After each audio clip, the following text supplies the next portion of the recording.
okay? So it's almost like every single time when something new becomes more and more popular in our life, people start to question its moral impact on our society, and social media is not an exception. Social media is bad for our society. Everybody say that, but is really that bad? Comparing to other media platforms like radios or television, social media is like a newborn child with various new features and abilities that excited the young but suspected by the old. Different people have different views towards the content in social media, but mainly are concerned about how it impacts the societies, and these fears are known as moral panics. In week 4 lecture, Dr. Stephen Harrington stated that moral panics occur when there is a decentralization or democratization of power. And for social media, there is a decentralization of power with the way that people communicate, the way that information is being shared, privacy is being exploited, and so on. Additionally, in week 6 lecture, Dr. Stephen Harrington therefore grouped these fears into 3 categories, which are physical danger, physical effects, and social effects. For the physical dangers, it usually involves sexual predators or privacy breaches through the act of posting pictures or videos online with personal information. There have been a lot of trends being spread through the social media that people considering them as reckless behavior. But it is not always a dumb shot of action that doesn't make any sense. Like the Ice Bucket Challenge is actually to promote awareness of the ALS and to encourage donation to the research.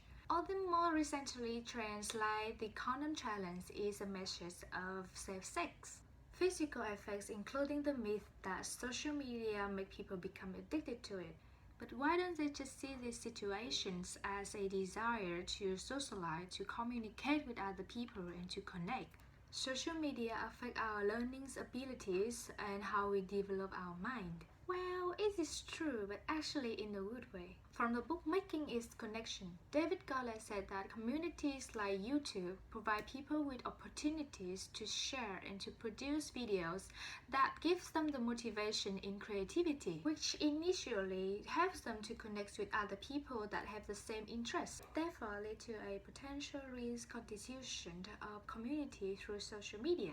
This also takes us to the social effects, which assume that social media is replacing offline interaction and prevent people from having a real physical social connections. So this is a picture of people on public transport a long time ago, showed by Dr. Stephen Harrington in week 6 lecture, that make me to relate to this picture taken by my friend with the caption "Technology Today." Also, in the past, there has been time when people blame the radio or television for leading people to antisocial behavior. So in fact, people not having real physical conversation is not a new story. On New York Times Magazine, "Technology is Not Driving Us Apart" after all article, Mark Oppenheimer, drawn from Professor Keith Hampton's research, that turns out people like to hang out in public more than they used to, and those who most like to hang out are those who use their phone regularly. But after all of these moral panics are just pieces to a bigger picture of how we view social media in our own personal experience. Because social media was born to please the demand of connection between people, and this idea was there right at the beginning when Mark Zuckerberg had the idea to invent Facebook. Marshall McLuhan once says that societies have always been shaped more by the nature of the media with which people communicate than by the contents of the communication. So it is not the medium that we should be worried about, but how we use it, wisest or not, that is matter. We just simply communicate in a new way now.